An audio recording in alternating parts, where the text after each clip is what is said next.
cocktail spirit from Small Screen Network. I'm your host, Robert Hess. We're doing a set of episodes here where we're showing the common mistakes that people might make, whether professional bartenders or home mixologists. One of them is taking a recipe that might be a great recipe, and without understanding exactly why all the ingredients or techniques were coming together in the way they were, they end up making a bad cocktail. Now, there's a lot of possible recipes this might happen to, but the one I see it happen the most to is probably one of the oldest recipes out there. It's called the old-fashioned. The old-fashioned is a recipe that calls for spirits of any kind, sugar, water, and bitters. It's a very simple drink, but if you don't understand why all those ingredients are coming together the way they are, you're going to do it wrong. Let's take a look at why. It starts off with the glass itself, believe it or not. Let's take this glass, a standard old-fashioned glass. Technically, this is probably a double old-fashioned glass, but it's an old-fashioned glass. Now, a common drink is going to have 2 ounces in it. So let's take a 2-ounce measure.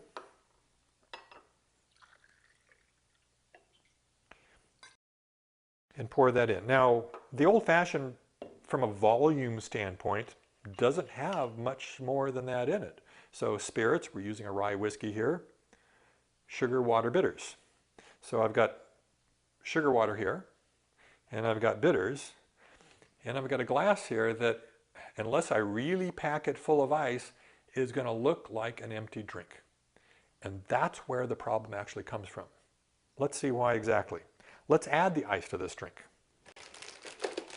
We're going to add a couple of cubes of ice.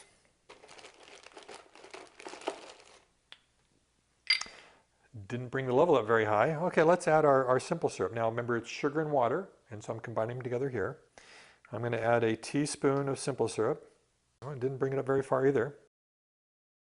And now I'm going to add my dash of bitters, and the dash of bitters isn't going to do too much. The dash isn't coming out very well. There we go. So here we now have a drink that has all the ingredients in it for a proper old-fashioned, and yet looks half full. Now, the bartender might look at this and say, I'm not going to serve this drink to my customers because it's half full. He looks at the recipe. His recipe called for sugar and water. I use simple syrup instead. And says, oh, it's got water in it. So he grabs his soda gun or whatever and tops it off in order to bring it up and make it a full drink out of it. And hence he makes a bad old-fashioned because he didn't understand that the sugar and the water in the recipe was basically saying, make simple syrup. And simple syrup is equal parts sugar and water. So if you're going to do it with sugar, you add your teaspoon of sugar, and then you add a teaspoon of water, and make your simple syrup in the glass, and you end up with this as an old-fashioned. Now we top that off with a lemon peel, and I'm using a lemon peel because I'm using rye whiskey, and lemon works better with rye. If I was using bourbon, I'd use an orange peel. And that was the original recipe for an old-fashioned. Later on, we're seeing a cherry added.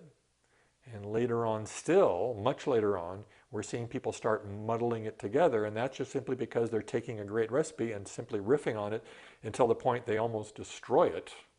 Because all that mangled orange and mangled cherry doesn't do anything for the drink. Whereas a simple twist of lemon in a rye, or a simple twist